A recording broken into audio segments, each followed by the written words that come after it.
이태원 클럽발 감염으로 코로나19 재확산 우려가 커지고 있습니다. 12일 기준 서울의 이태원 클럽 관련 확진자는 64명으로 늘었습니다. 양천구에서는 이태원 클럽을 방문한 40대 남성이 확진 판정을 받은 데 이어 동거인도 확진 판정을 받았습니다. 이태원 클럽발 감염 확산세로 이달 초 30명 안팎이었던 지역 선별진료소 방문자는 3배 이상 급증했습니다. 회사에서 제가 괜히 퍼뜨리면 안 되니까 오늘 회사 얘기하고 검사받으러 왔어요. 전 국민 긴급 재난지원금 접수가 시작됐습니다.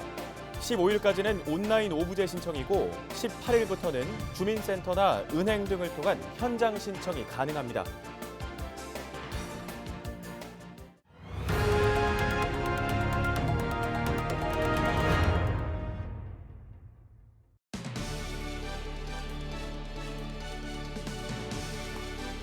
시청자 여러분 안녕하십니까? 헬로티비 뉴스 시작합니다. 오늘의 첫 소식입니다. 이태원 클럽발 코로나19 확산세가 심상치 않습니다. 방문자뿐 아니라 함께 사는 가족이 감염되는 등 2차 전파 사례도 나오고 있죠. 문제는 아직 검사를 받지 않은 이태원 클럽 방문자가 수천 명에 달한다는 건데요.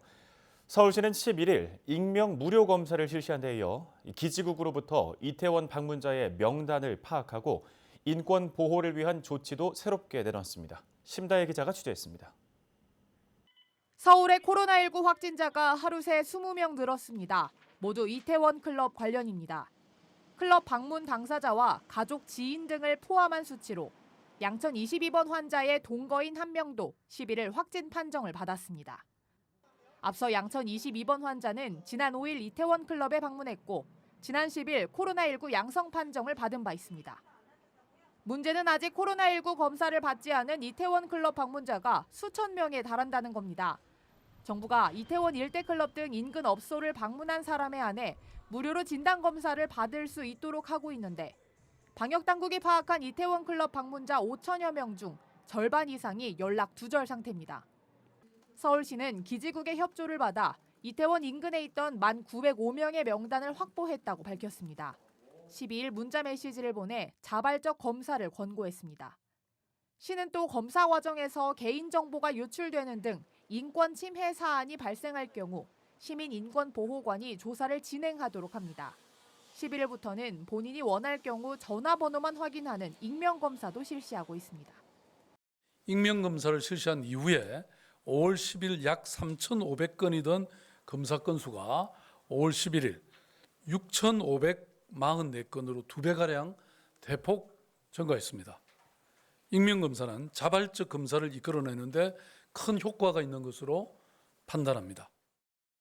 서울에서 현재까지 이태원 클럽 방문자와 접촉자 등 코로나19 검사를 받은 사람은 12일 이미 7,200여 명을 넘어선 상황입니다. 헬로티비 뉴스 심다혜입니다. 앞서 전해드린 것처럼 이태원 클럽과 관련해 본인이 원하면 익명으로 검사를 받을 수 있습니다.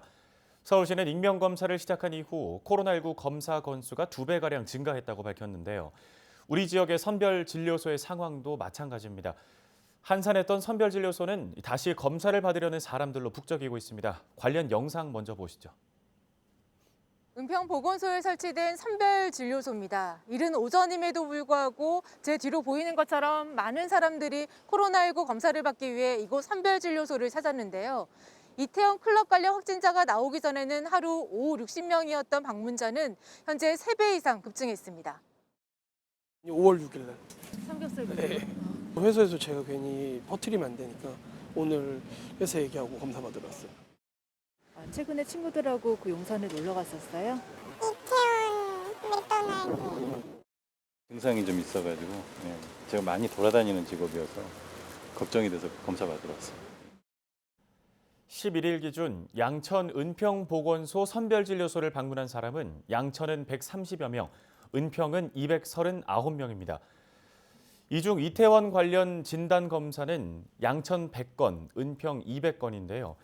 양천 은평보건소 선별진료소 방문자의 연령대는 20, 30대가 가장 많은 것으로 확인됐습니다. 이태원 클럽발 감염 확산으로 선별진료소 방문자가 급증하면서 지역사회의 긴장감도 높아지고 있는 상황인데요. 이 생활 속 거리두기 전환에 맞춰 부분 개관한 공공도서관 등의 지역 공공시설은 방역 당국의 별도 지침이 나오기 전까지는 부분 운영을 유지한다는 계획입니다. 서울 이태원 클럽발 감염자가 속출하고 있습니다. 2차 대유행 우려가 계속되고 있는 가운데 생활 속 거리두기로의 전환이 너무 빨랐던 것 아니냐는 지적까지 이어지고 있습니다. 관련 내용은 전문의 연결해서 자세히 들어보도록 하겠습니다. 순천향대 감염내과 김탁 교수 연결돼 있습니다. 교수님, 지금 이태원 클럽발 코로나19 확진자가 계속해서 늘고 있습니다. 정부에서는 자발적인 검사를 유도하고 있는 상황인데 앞으로 관련 확진자가 계속해서 늘어날 수 있다고 봐야 될까요? 지금 처음 이제 확인이 돼서 환자를 조사하는 단계이고 이미 감염자는 상당수 발생했을 것이거든요. 예. 그러니까 이미 감염된 사람을 찾아내고 있는 단계이기 때문에 앞으로 환자 수가 당분간은 계속 늘어날 가능성이 높을 거라고 생각합니다. 네, 사실 앞서서 4월 말 5월 초에 있었던 연휴에 대거 인구 이동이 있을 거라는 우려들이 좀 있었는데 클럽 등 유흥시설에서의 대규모 감염에 대한 우려는 사실 조금 물러서 있었던 것 같습니다. 하지만 지금 상황이 이렇게 되다 보니까 굳이 연휴 같은 이런 긴 기간이 아니었었더라도 이런 시설들에 대한 어떤 우려 그리고 감염이 언제든 일어날 수 있었던 일이었다 이런 생각이 드는데 어떻게 봐야 될까요? 사실은 유흥업소에서 전파가 되는 거는 전문가들은 우려는 하고 있었고요. 왜냐하면 젊은 사람들이 많이 모이고 그다음에 굉장히 밀집된 곳이고 마스크 착용이 쉽지 않은 곳이고 여러 가지 전파할 수 있는 좋은 조건들을 갖고 있는 곳이기 때문에 예. 유사한 상황이 발생할 수 있을 거라고 우려는 하고 있었습니다. 다만 그 전에는 전체적으로 사회적 거리두기를 유지를 하면서 조심을 하고 있었던 상황이지만 5월 5일 이후에 저희가 유행을 이제 사회적 거리두기를 생활 속 거리두기로 전환한다는 이제 메시지가 있었고 예. 게다가 전체적으로 상황이 좋아진다는 판단들이 있었기 때문에 특히 연휴 시점을 즈음해서 굉장히 많은 곳에 사람들이 방문하고 특히 그 유흥업소에도 많은 사람들이 방문했던 걸로 알고 있고요. 그 영향이 이제 나타나는 거라고 생각합니다. 네, 지금 이번 이태원발 코로나19 확산이 가장 먼저 보도가 됐었던 그 용인 확진자로부터 시작된 게 아니라 사실 그 이전에도 확진자가 좀 먼저 증상이 있었던 사람이 나타났다 이런 보도들이 나오고 있거든요. 지역사회 내에서 아직 본인이 코로나19에 감염된 것을 모르고 있는 확진자들이 더 있을 수 있다 이렇게 보시는지요? 네, 저희가 환자 수는 줄었지만 전문가들이 계속 우려를 하고 있던 부분은 감염 경로를 알 수 없는 지역사회 감염자들이 꾸준히 계속 있었다는 점이고요. 그것 때문에 생활 속 거리두기 혹은 사회적 거리두기를 완화를 하면 다시 환자가 늘어날 가능성이 높다고 우려를 하고 있었습니다. 다만 이제 기존에 하고 있던 강화된 사회적 거리두기를 계속 유지하기는 어려우니 생활 속 거리두기가 잘 국민들이 준수를 하면서 이 상황들을 이겨나길 바랐는데 예. 일단 유흥업소 중심으로 문제가 생겼고 따라서 다음 생활 속 사회두기의 단계에 접어들 때는 이 부분에 대해서 다시 재고를 하고 어떻게 유사 상황을 막을 수 있을 건지 고민을 해봐야 될 것 같습니다. 하여튼 비슷한 상황들은 어디든 앞으로 코로나19가 없어지지 않는 이상 반복이 될 것이고요. 그렇기 때문에 사회적 거리두기 단계를 완화를 했다고 하더라도 완전히 손위생이나 마스크 착용을 하지 않을 수는 없고 이전의 일상으로 돌아가는 게 불가능하다고 얘기하는 것도 그런 취지입니다. 어쨌든 예. 그래서 국민들이 상황에 따라서 사회적 거리두기의 정도라든지 이런 것들이 강화될 수 있다는 걸 늘 기억을 하시고 기본적으로 지켜야 되는 것들은 항상 준수할 수 있도록 노력을 해주셔야 될 것 같습니다. 네. 앞서 이 강화된 사회적 거리두기를 유지하기가 조금 어렵다 보니 사회적 거리두기로 전환을 하면서 이겨내길 바랬다는 말씀 주셨는데 이 생활 속 거리두기로의 전환이 사실 조금은 너무 일렀던 게 아니냐 이런 지적들도 있습니다. 이 부분 어떻게 보시나요? 일단 생활 속 거리두기를 어느 시점에 하느냐의 문제는 조금 어려운 문제인데 타이밍이 빨랐다기보다는 사회적 그러니까 생활 속 거리두기를 들어가면서 어떤 부분에 대해서 우리가 먼저 완화할 것인가에 대해서 이제 결정을 했었어야 하는데 사실 유흥업소는 이제 우리 사회 전체적으로 보면 뭐 아주 필수적인 분야는 아니거든요. 예. 그렇기 때문에 학교라든지 이런 필수적인 분야, 직장이라든지 이런 필수적인 분야를 먼저 완화를 하고 유흥업소라든지 이런 곳들은 가장 나중에 완화를 고려를 해야 되는데 너무 성급하게 동시에 완화를 한 측면이 있습니다. 그래서 단계적으로 이런 생활 속 거리두기로 전환이 돼야 되는데 너무 급하게 진행된 감은 있고 예. 또 하나 중요한 거는 생활 속 거리두기로 잘 가기 위해서는 이처럼 상황이 나빠졌을 때 빨리 인지해서 조치가 이루어져야 되는데 그렇기 위해서는 충분한 감시 체계 같은 게 있어야 되는데 아직은 우리가 충분히 준비가 되어 있지 않은 상황이라고 봅니다. 그래서 유사 상황을 막으려면 일단 생활 속 거리두기로 갈 수 있는 전제 조건들이 잘 준비가 돼야 되고 그 이후에 어떤 부분을 먼저 완화할 것인가를 충분히 고심을 한 이후에 단계적으로 이제 생활 속 거리두기로 가는 방안을 찾아야 될 것 같고요. 지금은 지역사회 감염 경로를 모르는 사람들이 굉장히 많이 나올 가능성이 높아서 그렇게 되면 어쨌든 강화된 사회두기로 다시 갈 수밖에 없지 않을까라고 생각하고 있습니다. 네, 잘 알겠습니다. 지금 잠복기 등을 고려했을 때 2, 3차 전파를 막기 위해서는 이번 주가 고비라고 하는데요. 이태원 유흥시설 방문자들은 신속하게 검사를 받으셔야겠고요. 모두 이 개인 위생 수칙을 잘 지키면서 거리두기에 좀 노력을 기울여야 하지 않을까 싶습니다. 지금까지 순천향대 감염내과 김탁 교수였습니다.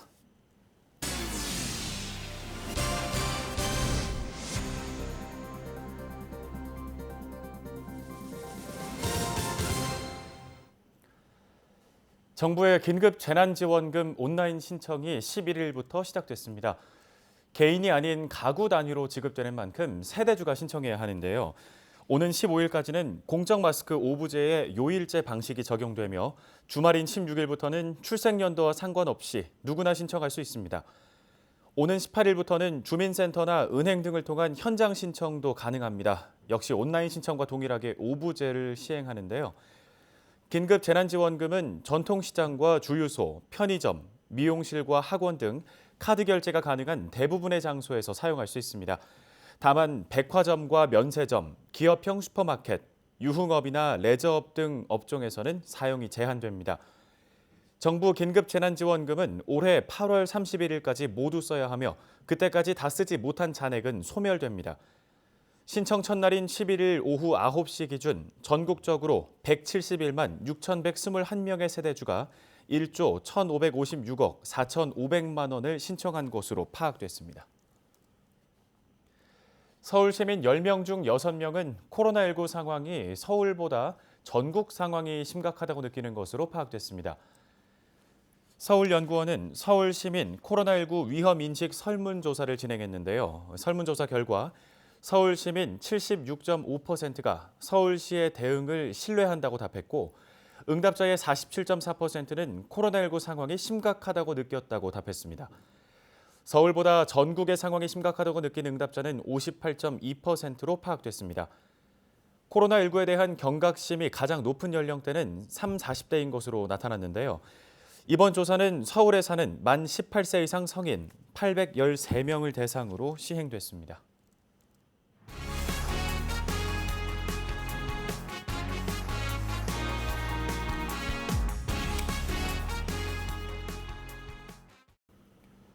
(21대) 국회의원 선거가 끝난 지 한 달이 됐습니다. 지역 발전과 여러 사회적인 현안들을 해결해 주길 바라는 기대 속에 새로운 국회의원이 선출됐는데요. 당선인들을 직접 만나서 당선 소감과 앞으로의 계획을 들어보는 시간 마련했습니다. 오늘은 서울 은평갑에서 재선에 성공한 박주민 의원과 얘기 나눠보겠습니다. 의원님 안녕하십니까? 네, 안녕하십니까? 네. 먼저 선거 끝난 지 한 달이 됐는데 네. 재선 당선되신 거 축하드리겠고요. 네, 선거 이후로도 바쁘게 지내셨을 것 같아요. 그동안 어떻게 지내셨나요? 네, 일단 선거 끝난 직후부터 한 일주일간은 지역 구민분들께 재선시켜 주셔서 감사하다는 당선 인사를 드렸고요. 예. 그 이후에는 지금까지 21대 국회에서 무엇을 할 것인지 준비하는 시간을 좀 가지고 있습니다. 뭐 새로 당선된 초선 의원님들과 새로운 아젠다로 어떤 것들을 할 것인지 관련된 얘기도 나눴고 예. 입법 과제로는 어떤 걸 삼으면 좋을지에 대해서도 또 여러 사람들과 만나서 지금 고민하고 있는 그런 상황입니다. 네, 앞으로 4년간의 의정 활동 계획을 하고 계신다고 말씀 주셨는데 조금 뒤에 좀 짚어보도록 하겠고요. 네. 지금 이번 21대 총선에서 득표율이 64%로 네. 지금 서울 지역 내에서 최다 득표로 재선에 성공을 하셨는데 네. 4년 전보다도 지금 10%가 높은 수치인 걸로 알고 있거든요. 지역 주민분들께서 이렇게 높은 지지를 보내주신 이유 어디에 있다고 보시나요? 우선은 그 당시에 이제 선거 당시에 지금도 그렇지만요. 그 문재인 대통령님과 정부에 대해서 응원하고 지지하는 국민들이 많아지셨습니다. 예. 그 영향이 틀림없이 있었을 것이고요. 개인적으로 봤을 때는 지난 4년간 해왔던 거 그리고 또 앞으로 하겠다라고 말씀드렸던 것들 이런 것들이 좀 지역 국민들의 마음을 설득하지 않았나 이런 생각을 가지고 있습니다. 네. 압도적인 지지를 받고 재선에 또 성공한 만큼 어깨도 그만큼 무거우실 것 같아요. 네, 맞습니다. 어떻게 좀 생각하고 계신가요? 뭐 저 개인적으로는 지난 4년간 해왔던 일들을 좀 더 발전시키고 마무리해야 되겠다는 생각이 큽니다. 특히 예. 이번 선거에 나오면서 지역 관련된 공약도 많이 가지고 나왔었거든요. 그 공약이 진짜 빌공짜 공약이 아니라 제대로 진짜 열매 맺을 수 있도록 해야 예. 되겠다라는 생각을 하고 있고요. 당 차원에서는 또 압도적으로 많은 의석을 이번에 얻게 돼서 그 기대에 부응해야 된다는 생각에 정말 어깨가 무거운 상황입니다. 예. 네, 방금 또 당 차원에서도 압도적으로 많은 의석을 확보했다 말씀 주셨는데 지금 전국적으로 이렇게 더불어민주당이 큰 지지를 받을 수 있었던 이유를 어떻게 보시는지 그리고 그 의미에 대해서 어떻게 생각하시는지 궁금하거든요. 아까도 잠깐 말씀드렸지만 이제 코로나19가 확산되면서 방역과 또 코로나19로 인한 경제적 어려움을 해결하기 위해서 정부가 해왔던 활동에 대해서 많은 국민분들이 지지를 해주신 것 같고 네. 또 동시에 더 좀 힘을 내서 해라라는 응원을 보내주신 것 같습니다. 예. 거기에 반면에 이제 야당이라고 할 수 있는 미래통합당의 경우에는 그런 어떤 국난 앞에서 힘을 합치는 모습보다는 좀 발목 잡는 모습을 보였고요. 그런 것들이 종합적으로 작용하면서 이번에 많은 의석을 저희 더불어민주당이 차지할 수 있지 않았나 예. 생각됩니다. 그렇기 때문에 이제 진짜 코로나19로 인한 어려움, 코로나19에 대한 방역, 또 코로나19 이후의 어떤 새로운 경제 질서 수립 이런 것들이 주요한 과제가 될 것 같고요. 또 잘해야 될 거라고 생각합니다. 네. 지금 이번 4월 말부터 연휴가 한 차례 길게 있었잖아요. 네. 그 전까지는 지역 감염이 좀 한 명도 없는 기간들도 며칠 있었는데 나왔었죠. 지금 며칠 사이에 다시 또 지역 감염이 나오고 있는 나오고 상황이지 있습니다. 않습니까? 네. 이태원 클럽발 또 코로나19 확산이 계속되고 있는데 의원님 포함해서 지금 정치권 그리고 당 차원에서도 굉장히 긴장하고 계실 것 같아요. 맞습니다. 어떤 분위기인가요? 뭐 저희 당 최고위 이제 발언을 보시면 잘 아실 수 있겠는데요. 이해찬 당대표님은 월요일 날 발언도 그러셨지만 오늘 또 중앙위원회 발언에서도 이태원 클럽을 방문하셨던 분들의 자발적인 검사 참여를 예. 계속 요구하고 있는 상황입니다. 사실 여러 가지 이제 그 어려움 때문에 자발적으로 검사에 지금 응해 주시지 않고 있는 상황들이 조금 있어요. 그러다 보니까 이제 혹시나 그런 과정에서 좀 더 확산되는 것 아니냐라는 두려움이 있고요. 그런 것들을 최소한으로 막아내기 위해서 지금 뭐 당도 그렇고 정부도 그렇고 또 서울시도 무던하게 지금 애를 쓰고 있습니다. 예. 네, 관련 부분에 대해서는 지금 사회적으로 굉장히 큰 협조들이 많이 필요할 것 같습니다. 네. 이제 이어서 지역 관련 현안들을 좀 짚어보도록 네, 하겠습니다. 이번 21대 총선 지역 관련 공약 중에 가장 눈에 띄었던 게 녹번천 복원과 네, 관련된 부분이었는데요. 이 녹번천 복원 구체적인 계획을 또 당선 이후인 지금 시점에서 다시 한번 좀 설명해 주시죠. 제가 그 공약으로 들고 나섰던 녹번천 복원이라고 하는 것은요. 1970년대 말에 도로로 덮이면서 그 모습을 감췄던 녹번천이라는 천의 일부 구간, 네. 즉 응암역부터 역촌역까지의 대략 한 1.1km 구간을 다시 자연이 살아 숨쉬고 또 국민들이 쉴 수 있는 공간으로 복원을 해서 돌려드리겠다라는 것이었습니다. 네. 이것은 그 자체로 어떤 친생태계적일 뿐만 아니라 지역 국민들에게 쉼의 공간, 또 운동할 수 있는 체육의 공간, 또 문화의 공간을 돌려드리는 것, 또 거기서 더 나아가서 지역의 랜드마크가 좀 됨으로써 전국적으로 사람들이 찾아올 수 있게끔 만드는 그런 효과가 있을 것이라고 생각을 합니다. 예. 제가 공약을 내걸 때도 그랬지만 선거가 끝난 이후에도 지금 서울시하고 긴밀히 얘기를 하고 있고요. 서울시 차원에서는 관련된 용역들을 현재 진행하고 있습니다. 예. 그래서 이 용역 결과가 나오고 용역이 진행되는 것에 따라서 신속하게 이후 과정들을 밟아 나갈 예정입니다. 네, 알겠습니다. 이 녹번천 복원과 관련해서 사실 교통 체증이나 그리고 네. 공사 과정에서의 어떤 악취 같은 문제들 그리고 관리 비용 등의 문제를 우려하는 주민분들 맞습니다. 계시거든요. 그 예. 부분은 어떻게 보시나요? 교통체증 관련돼서나 지금 또 말씀하셨던 여러 우려에 대해서 제가 선거 기간 중에서도 계속 이제 많이 알려드렸는데요. 네. 일단 응암역과 역천역 사이 구간은 서울시가 1차적인 조사를 해봤을 때도 현재도 그렇게 교통량이 많지 않은 데다가 우회 도로가 이미 마련되어 있습니다. 그래서 공사를 한다거나 또는 심지어 복원이 완료돼도 교통체증 자체가 그렇게 심하지 않을 것이다라는 예상이고요. 네. 또 그 구간을 복원하더라도 그 도로 전체를 다 천으로 복원하는 것이 아니라요. 천을 복원하면서도 양방향으로 왔다 갔다 할 수 있는 도로를 잔존시킬 것이기 때문에 또 그렇게 너무 걱정하지 않으셔도 된다는 생각이 들고요.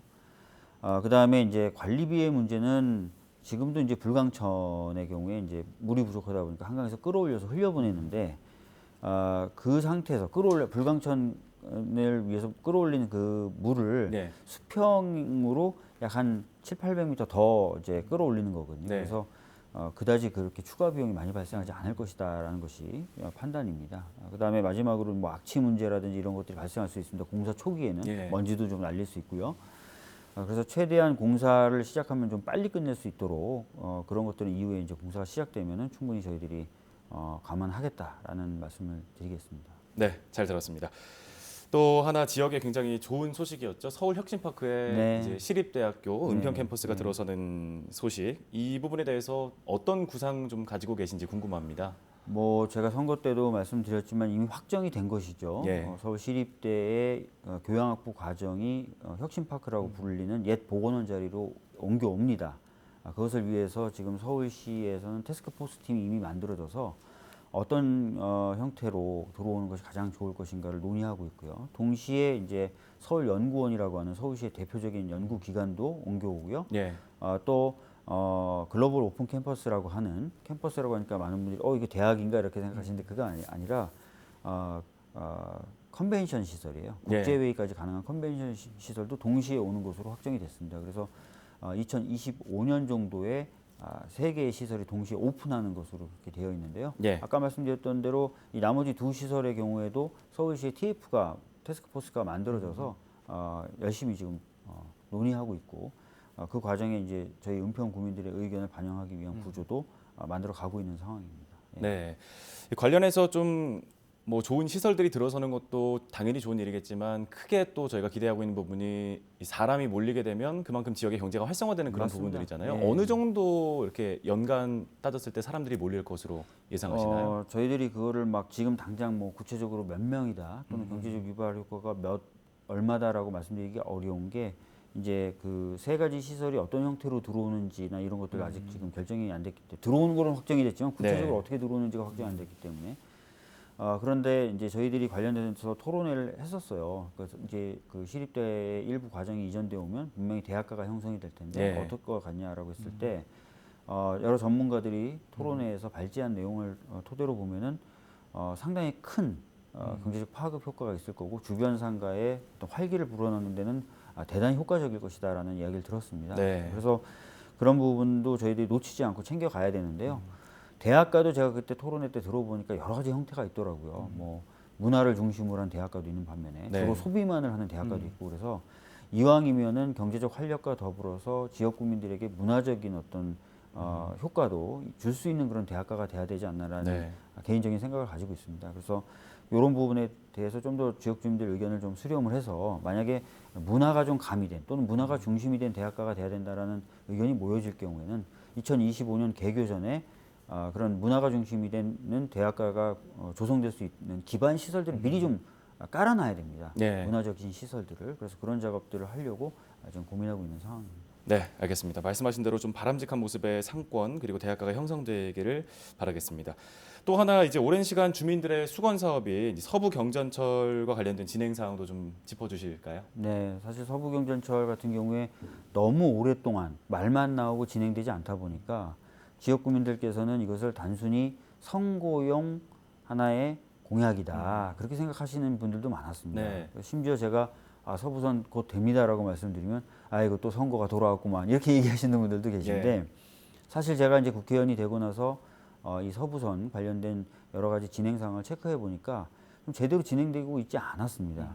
이 서부선은 민간 자본이 투입되는 곳이다 보니까 민간 자본이 투입됐을 때 수익이 나느냐 안 나느냐가 가장 큰 전제 조건이에요. 근데 이 수익성, 민자 적격성이라고 부르는 것에 대한 판단 과정이 굉장히 아쉬운 부분이 많은 상태로 진행이 되고 있었던 거예요. 뭐 예를 들어서 민자가 투입됐을 때 수익이 나오려면 이용객이 많아야 되지 않습니까? 그렇다면은 어느 정도 인구가 이용할 것인가가 전제되는데 그 전제되는 인구 데이터베이스가 굉장히 옛날 거였다든지 또는 철도나 지하철이 개설이 되면은 도로를 이용하시던 분들이 철도나 지하철로 교통수단을 전환해야 되는데 이 전환하는 사람이 많으면 많을수록 수익이 나지 않겠습니까?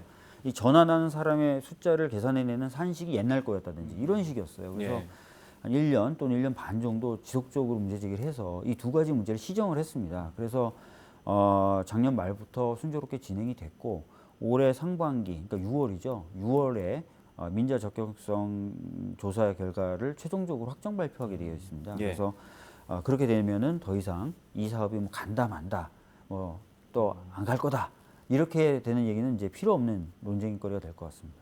네, 잘 알겠습니다. 또 요즘 최근에 사회적으로 있었던 좀 안타까운 사고 중에 하나가 이천에서 발생했던 물류 창고에서 큰 화재가 발생해서 맞습니다. 수십 명의 또 사상자가 났잖아요. 네. 이와 관련해서 의원님께서 또 국회에 계류 중인 이 중대재해기업 처벌법 처리를 촉구하셨는데 이 산업 현장에서 어떤 이런 재해가 발생했을 때 현재 처벌 수준이 좀 낮다고 판단을 하고 계시는 건가요? 네, 사실은 이제 굉장히 그런 지적이 오랫동안 있어 왔고요. 작년에 그래서 산업안전보건법이라는 법 및 몇 개 법안이 개정되긴 개정됐습니다. 김용균 씨라고 하시는 분이 이제 발전소에서 일하시다가 굉장히 끔찍하게 돌아가시게 되면서 거기에 이제 국회가 반성을 하면서 이제 몇 가지 법을 바꿨는데요. 그럼에도 불구하고 여전히 빈 곳이 많다라는 지적을 받고 있습니다. 그래서 좀 더 빈틈없이 그리고 좀 더 잘못한 사람에게 무거운 책임을 물을 수 있는 법이 필요하다라고 해서 중대재해기업 처벌법을 좀 처리해야 된다라고 말을 하게 된 것입니다. 실질적으로 최근에까지도 보면은 산재 사고로 사망하신 분들이 발생한 사업장의 책임자는 벌금을 한 450만 원 정도 받는 것으로 솜방망이 처벌에 그쳤거든요. 그래서 관련된 법도 좀 바꿀 필요가 있고 있습니다. 그리고 하나 더 나가서 법을 이렇게 좀 바꾼다고 해서 꼭 또 처벌이 강하게 이루어지는 건 아닙니다. 왜냐하면 법을 적용하는 법원이 법정형은 예를 들어서 굉장히 높다 하더라도 선고하는 그 선고형 자체를 낮게 하면 또 문제가 해결이 안 되는 것이거든요. 그래서 선고하는 이 선고형도 좀 높게 형성될 수 있도록 하는 작업도 좀 진행해야 되지 않느냐 이런 고민도 있습니다. 네, 잘 들었습니다. 총선 전후에 지금 크게 이슈가 되고 있는 거 얼마 전부터 시작된 긴급 재난지원금과 관련된 문제인데요. 의원님께서는 애초부터 지금 전 국민을 대상으로 지급을 해야 된다 이렇게 주장을 하셨잖아요. 맞습니다. 그동안에 여야 간에 있었던 뭐 논란의 과정들 그리고 합의의 과정들을 어떻게 보셨나요? 뭐 다 아시겠지만 이 긴급재난지원금을 처음 얘기 꺼낸 것은 이제 더불어민주당 소속 광역자치단체장들이었습니다. 경남의 김경수 지사, 경기도의 이재명 지사 같은 분들이 지금은 비상한 조치가 필요하다라고 해서 긴급재난지원금을 기본소득 형태로 즉 전 국민에게 소득과 상관없이 지급해야 된다라는 이야기를 했었죠. 그리고 당내에서는 이제 저라든지 몇몇 사람들이 역시 그런 아이디어가 굉장히 좋은 아이디어고 필요한 내용이다라고 주장을 했었고요. 근데 이게 순조롭지는 못했습니다. 그러다 보니까 애초에 안 된다. 그러다가 70% 이렇게 됐다가 다시 이제 당에선 처음 문제 제기 됐었던 것처럼 100%로 가야 된다. 이렇게 얘기됐었고 마지막에 약간의 진통은 있었지만 결과적으로 100% 지급하는 것으로 바뀌어서 이제 어제부터 신청하게 된 과정이 있었습니다. 네.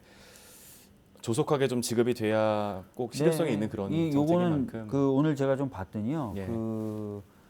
카드사를 지정한다든지 몇 가지 간단한 절차만 거치면 바로 지급이 되고 있으니까요. 네. 네. 네, 생각보다 지급 과정에서 뭐 큰 진통도 없고 예, 잘 진행이 되고 있는 맞습니다. 것 같아 참 예. 다행입니다. 지금 이 코로나19와 관련된 여러 가지 몇 달간에 걸친 일들 때문에 굉장히 네. 어려운 시국인데 이제 대통령께서도 최근에 관련 연설을 하셨지만 코로나가 지나간 이후에 포스트 코로나라고 부르더라고요. 그 부분과 관련된 대응들을 좀 세워 나가야 되지 않느냐 이런 논의가 나오고 있습니다. 이 부분은 어떻게 대응을 해 나가야 된다고 보시나요? 뭐 크게 이제 두 측면에서 대응을 해야 될 것 같아요. 이제 코로나 이후에 대해서 네. 말씀드리는 겁니다. 코로나 이후에는 아무래도 이제 그 두 가지 큰 변화가 있을 것 같은데요. 하나는 산업과 경제적인 측면에서 구조적인 변화가 있을 겁니다. 물론 네. 사회적인 부분도 그렇지만요. 기존에 있었던 어떤 그 산업 유형이라든지 생산 구조와는 굉장히 다른 형태의 경제 체제가 형성될 가능성이 굉장히 큽니다. 네. 저는 그렇게 바뀌는 과정에서 저희들이 잘 적응하는 것을 넘어서서 사실상 선도하면 제일 좋겠죠. 네. 그래서 그런 고민이 하나 필요하고요. 두 번째는 분명히 그 과정에서 사회적 약자들은 여러 가지 피해를 볼 수도 있습니다. 과거에도 산업 구조가 급격하게 변화한다든지 경제 체제가 급격하게 변화할 때 사회적 약자들이 위험에 고스란히 노출되는 문제들을 보여왔었어요. 예. 그래서 사회적 약자들을 따뜻하게 안전하게 이렇게 챙기면서 그런 변화가 이루어져야 됩니다.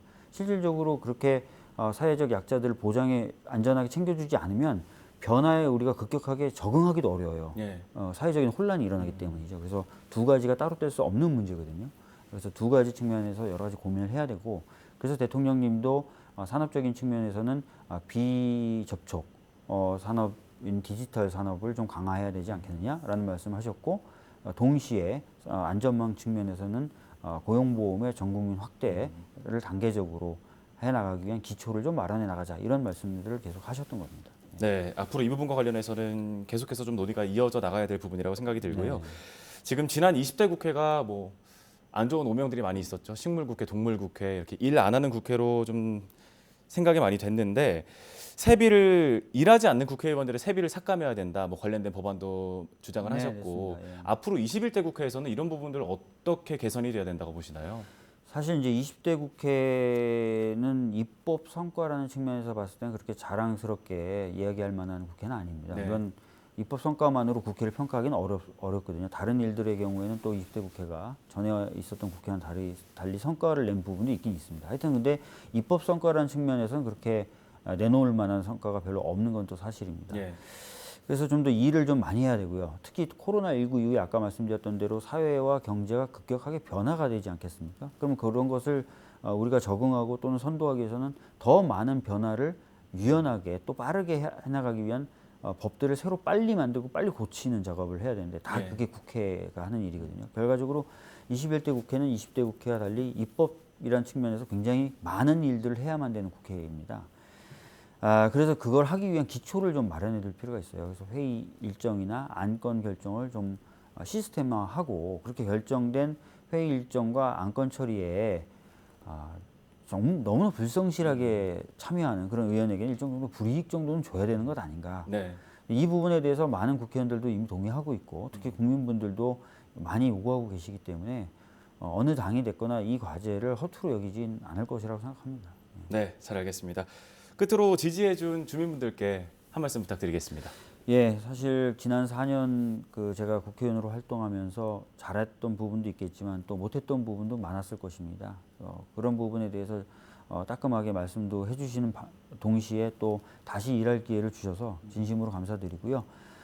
이번 21대 국회에서는 아까 말씀드렸던 대로 굉장히 많은 일들을 해야 되는 그런 상황이기 때문에 열심히 일하겠다는 말씀 드리고요. 아울러 제가 선거 때 내걸었던 지역 발전을 위한 여러 공약도 빠짐없이 열매를 맺을 수 있도록 노력하도록 하겠습니다. 네, 알겠습니다. 재선 성공 다시 한번 축하드리겠고요. 오늘 관련 말씀은 여기까지 듣는 걸로 하겠습니다. 네, 감사합니다. 감사합니다.